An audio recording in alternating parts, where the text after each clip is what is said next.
नमस्कार, मैं हूं संजय मेरे दी महान्यूज में आप सभी का स्वागत है।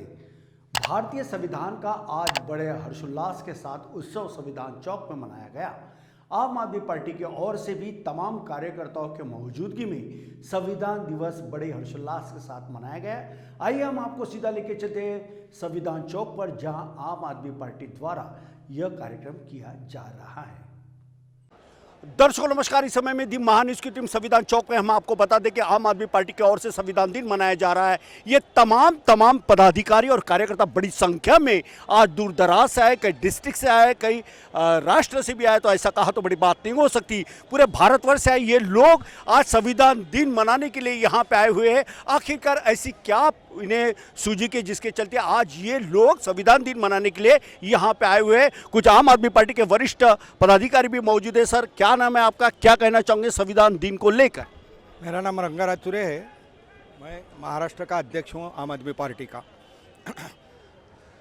आज संविधान दिन का स्थापना दिन है और वही पार्टी का भी स्थापना दिन है। संविधान दिन इसलिए है कि हमने आज अंग्रेज और पहले की राज्यशाही समाप्त करके एक स्वतंत्रता आंदोलन के बाद भारत कैसा होगा, इसके बारे में सोचने वाली एक संविधान हमारे हाथ में बाबा साहेब ने दीजिए। इस संविधान के बारे में ज़्यादातर बोलने के लिए यह है कि दुनिया के सब संविधान गॉड को अर्पित किए गए, मगर भारत का एक ही संविधान ऐसा है जो हम खुद शपथ लेते हैं और खुद को अर्पित करते हैं। इसका मतलब यह है कि संविधान की रक्षा करना यह हमारी जवाबदारी है भारतीय नागरिकों की। गए पिछले 2014 तक एक दो बार संविधान के ऊपर घाला हो गया, मगर वो उससे भारत बच गया, लोगों ने उसे बचाया। मगर 2014 के बाद जो भी सत्ता भारत में आई है वो मनुस्मृति के ऊपर चलने वाली सत्ता है। पहले संविधान उनको पसंद ही नहीं है। गोलवलकर गुरुजी का बंच ऑफ थॉट्स अगर पढ़ा तो उसमें गोलवलकर गुरुजी संविधान को पाश्चिमात्य विचार श्रेणी का बोलते हैं। गोलवलकर गुरुजी हिंदुस्तान और हिंदू कहते हैं, भारत और भारतीय मंजूर नहीं है उनको। सर मैं बीच में रोकना चाहूँगा। मेरा सवाल का जवाब ये, मेरा सवाल ही ये है, क्या आपको लगता है कि संविधान के ऊपर में पूरी तरह से अमल नहीं हो रहा है? संविधान पूरी तरफ से 2014 के बाद अमल हो रहा ही नहीं है। संविधान खत्म करने जा रही है। संविधान ने जो भी हमारे अधिकार दिए, हमको अधिकार दिए, थोड़े थोड़े खत्म करने जा रही है। लोग अपना अधिकार मांगने के लिए जिस कोर्ट में जाते हैं वो कोर्ट को खत्म कर दिया है। सुप्रीम कोर्ट तक सत्ता का सुन के ही निकाल देते आ रही है। गांव के बैठा हुआ आदमी भी बोलता है कि इस केस का निकाल क्या लगेगा, वो कोर्ट के पहले ही बोल देता है।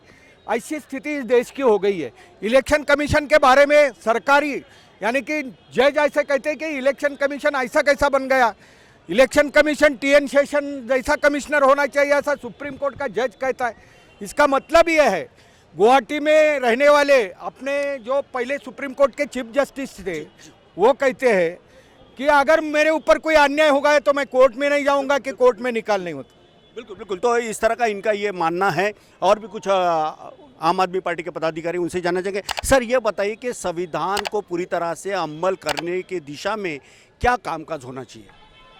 संविधान ने जो भारतीय जनता को, भारतीय नागरिक को अधिकार दिए हैं, उसके ऊपर यदि अमल करना है तो अमल करने के लिए ही 26 नवंबर 2022 को आम आदमी पार्टी की स्थापना की गई। 12 को आज पार्टी के स्थापना दिन को 10 साल हो रहे, और आम आदमी पार्टी सही मायने में दिल्ली में, पंजाब में जनता को जो संविधान ने अधिकार दिए हैं, शिक्षा का अधिकार, स्वास्थ्य का अधिकार, रोजगार का अधिकार, महिला सुरक्षा की गारंटी, पानी मुफ्त, बिजली मुफ्त, यानी लोगों को जीवन जीने के लिए जो चाहिए वो सारी चीज़ें, वो सारे अधिकार आम आदमी पार्टी पंजाब और दिल्ली में देने का काम कर रही। उसी आधार पे पूरे देश में, अभी गुजरात में भी हम वही एजेंडा लेके जा रहे हैं। जनता के अधिकार जनता को मिलना चाहिए, यही हमारा प्रमुख एजेंडा है। और आज इसीलिए हम संविधान दिन के उपलक्ष्य में यहाँ पे इकट्ठा हुए हैं और संविधान दिन अच्छा मनाने का हम ये कर रहे हैं, संकल्प कर रहे हैं। आम आदमी पार्टी की ओर से 11वां ये उनका स्थापना दिन भी है, संविधान दिन भी है।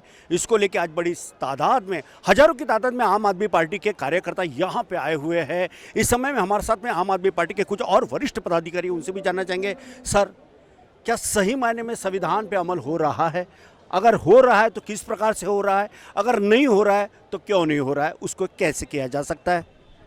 संविधान का सही मायने में जो भारतीय जनता पार्टी का सरकार है वो नहीं कर रही है।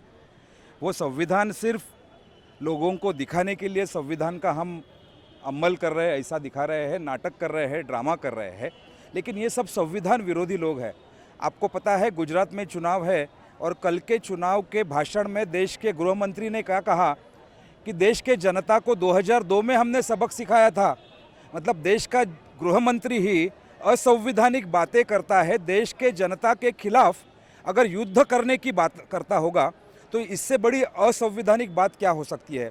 और इसीलिए मुझे लगता है कि इस देश के सभी जाति, सभी भाषा, सभी धर्म, सभी लिंग, सभी पंथ के लोगों ने इकट्ठा होकर संवैधानिक ताकतों के खिलाफ संवैधानिक मार्ग से खड़ा रहना पड़ेगा और एक बहुत बड़ी लड़ाई लड़ने का हम इस दिन संकल्प करेंगे। साथ में एक बात कहना चाहता हूँ मैं कि 26 नवंबर 2008 को आपको पता होगा कि इस देश के संविधान के ऊपर एक हमला हुआ था।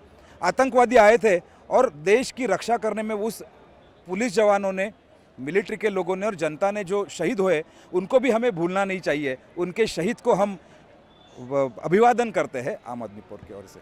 बिल्कुल बिल्कुल, जिन्होंने अपनी शहादत दी है ऐसे वीर जवानों को भी भूलना नहीं चाहिए, ऐसा आम आदमी पार्टी के कुछ वरिष्ठ नेताओं का कहना था। आप देख सकते हैं कि यहाँ पे एक आम आदमी पार्टी की कार्यकर्ता स्टेट वाइज इन्फ्लेटेशन नाम का ये एक चार्ट लेके आई है, जिसके अंदर जम्मू कश्मीर हो, हिमाचल प्रदेश हो, पंजाब हो, उत्तर प्रदेश हो, दिल्ली हो, यानी पूरा भारतवर्ष किस प्रकार से कामकाज कर रहा है और संविधान को लेके क्या सही में कामकाज हो रहा है, यह एक चिंता का विषय, क्योंकि संविधान ये राष्ट्रीय ग्रंथ भी कहा जाता है। मगर अफसोस के आए दिन संविधान के ऊपर में सही ढंग से काम नहीं होने से कई जाति धर्मीय जो बातें जो है ये उभर के सामने आती है और कई ऐसे घटनाएं हो रही है कि जिसकी रोकथाम करना अब असंभव सा लग रहा है। लेकिन समय के चलते यदि संविधान के ऊपर में हर किसी ने कामकाज किया, सुचारू ढंग से संविधान का पालन किया, उसके ऊपर अमल किया, तो भारत देश महासत्ता क्या बहुत बड़ा बन सकता है। इसमें कोई भी कतई दो राय नहीं है। नागपुर के संविधान चौक से कैमरा पर्सन सुभाष बुटले के साथ संजय मिरद्दी, महान्यूज, नागपुर।